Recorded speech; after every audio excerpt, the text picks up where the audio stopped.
Welcome to my YouTube channel, Tony Su Vega, your feng shui guru and paranormal expert. Ang topic natin ngayong araw na ito ay ang edema. Disclaimer or waiver. Wala po akong background sa medisina, subalit in-upload ko ito para kung sakasakali maintindihan ng isang taong nakakaranas nito.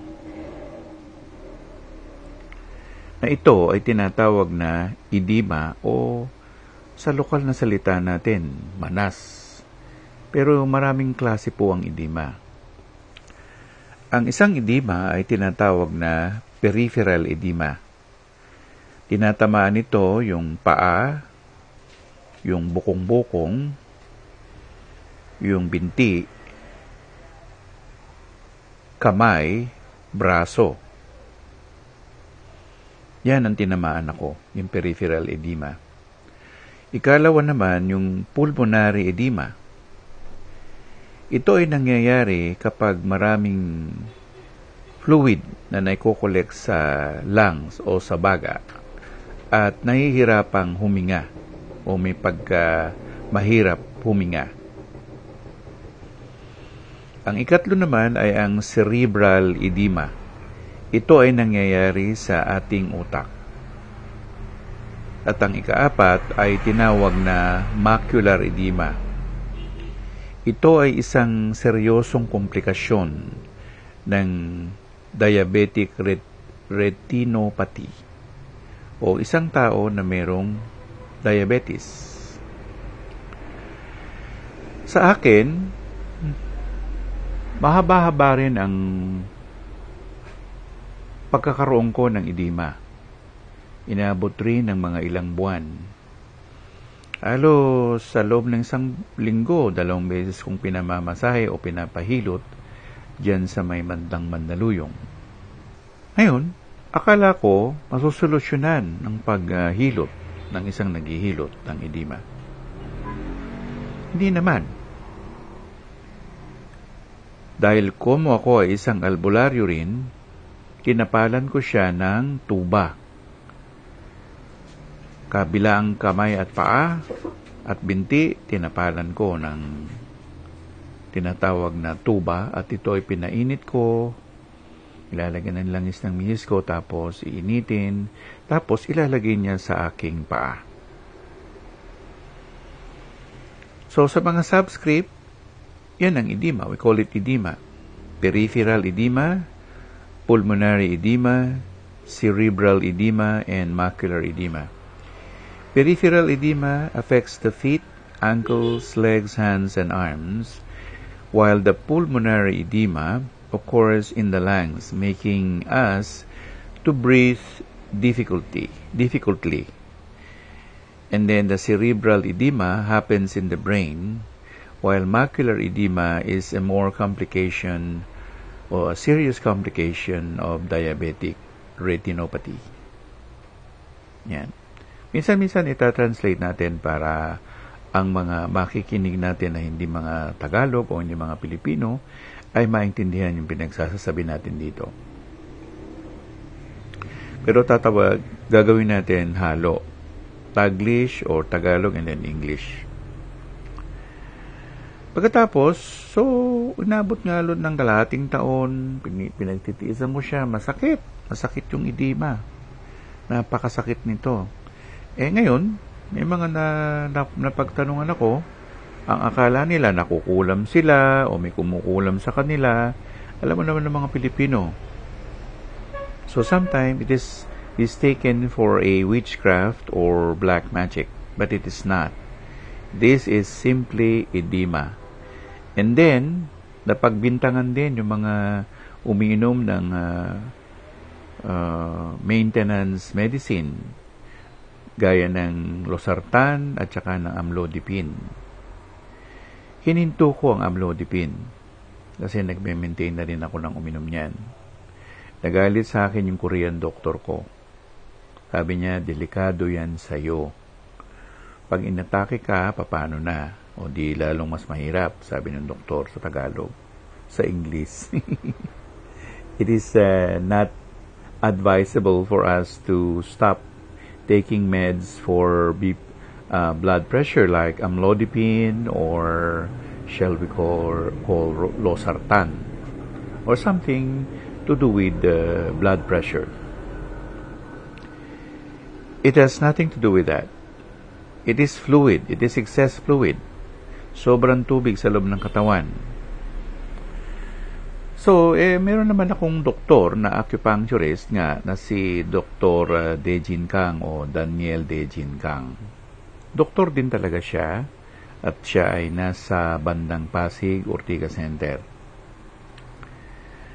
So, pagdating ko doon, sinabi niya sa akin, mahina ang puso ko, apektado ang aking kidney, apektado ang aking prostate. Tapos, napansin nga niya yung aking edema. Sabi niya, you have something in your heart. Sabi niya ganun. So, kasi, bawat session ni Dejin, muna siya, nagbabalad pressure muna siya, ibibipi ka niya. Pagka-BP niya sa akin, mataas ang diastolic. Mataas. So, sinuggest niya sa akin na twice a week, puntahan ko siya para mag-session kami. Medyo mahal lang. 2,500 plus 700, so 3,200 ang per session. Yung first session. Yung second session mo, 2,500 na lang. Matapos ang nasabing session, siguro halos 2 buwan na kami nagsesession ni Dejin. Humupa ang edema. At nasabi rin nga niya na humihina ang puso ko. So ngayon, umiinom ako ng coenzyme CoQ10, omega-3, L-carnitine, at saka yung PPQ na sinasabi. Yung mga yan, regularly, everyday, iniinom ko siya. So, ang edema ay kailangan natin tingnan. Kasi maaaring baka hindi lang yung legs mo o yung kamay mo o yung paa mo, binti, hita, braso mo may problema. Baka may problema rin yung puso, may problema rin ang kidney, may problema rin ang baga. So, mas magaling pa rin na magpatingin sa doktor. Pero ako kasi, nadala ako sa Western medicine. May mga karanasan na ako sa kanila, pero hindi pa rin naman talaga sila hindi kailangan. Kailangan din natin ng Western medicine, kailangan din natin ang Oriental medicine. At ito ngang si Dejin, hinatulan ako na uminom nga nun. So, yung PPQ, hinihintay ko pa dumating mula sa iHerb, wala pa rin siya. Mahigit rin yun, kulang-kulang 2,000. At ngayon, na-solve na. Wala na akong edema. Natanggal ang edema. At yung hindi ko kinakatakot, yung puso ko, ngayon, yun na yung kinakatakot ko. Pero, uminom na nga ako ng L-carnitine, coenzyme Q10, manganese, marami pang iba eh.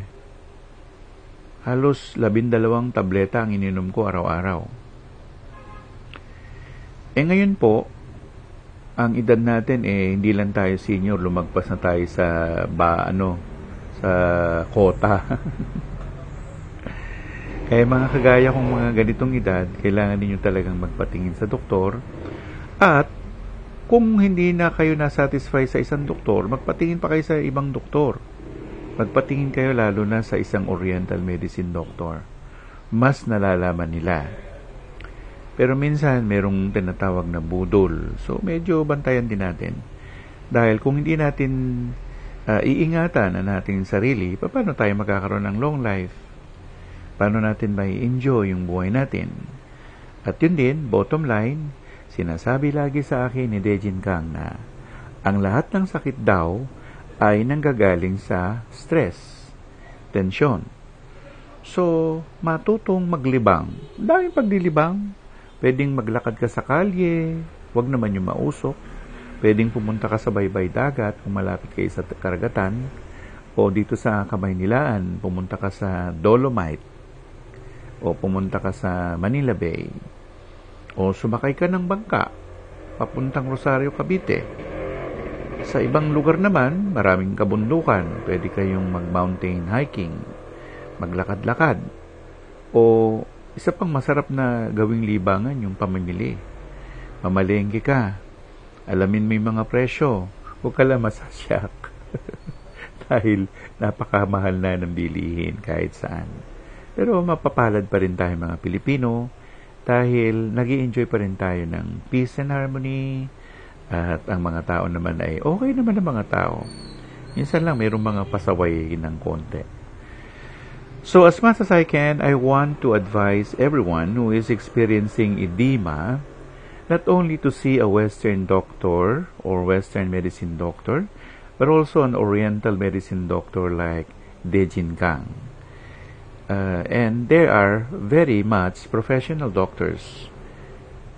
Just don't be swayed or be mistaken. You have to know the background of your doctors first.